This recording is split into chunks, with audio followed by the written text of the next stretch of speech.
Ericeira é uma vila que pertence ao distrito de Mafra, no Concelho de Lisboa. Ela é conhecida por ser um dos melhores points para se surfar na Europa.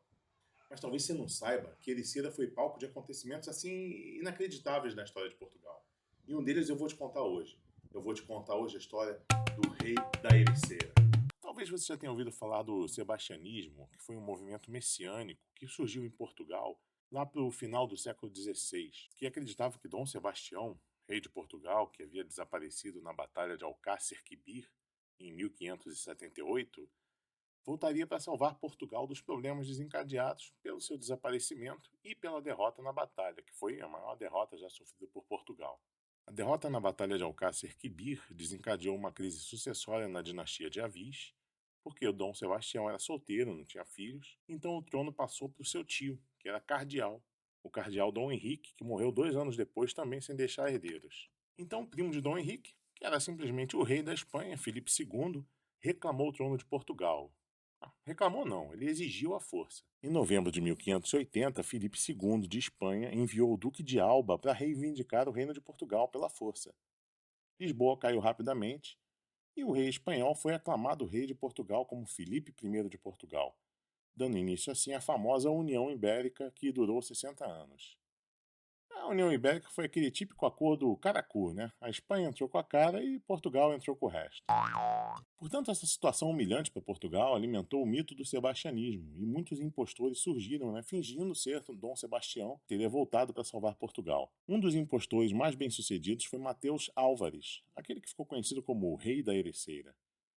Mateus Álvares nasceu nos Açores e era filho de pedreiro.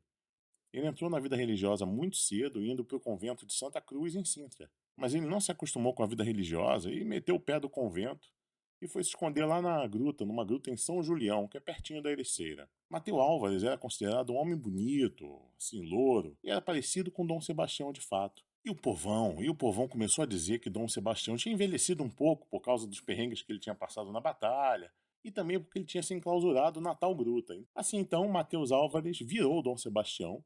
Inclusive, quando ele foi interrogado sobre essa história, ele nunca negou que ele era o rei português. Nascia assim a lenda do rei da Ericeira.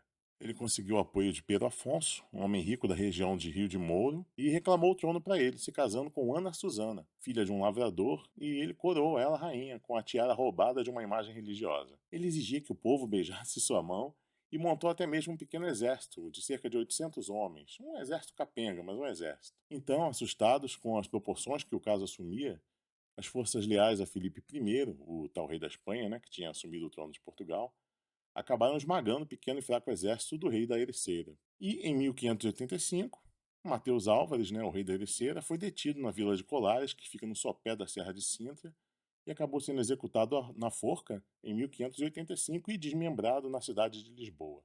Agora eu te garanto que quando você for pegar onda na Ericeira, você não vai mais olhar para a vila da mesma forma. Se você vê uma fumaça estranha no meio da arrebentação, se você vê uma nuvem estranha vindo do meio do mar, de repente não é um monte de surfista queimando um, não. Provavelmente é Dom Sebastião voltando, retornando glorioso para ser o rei de Portugal. Até o próximo vídeo.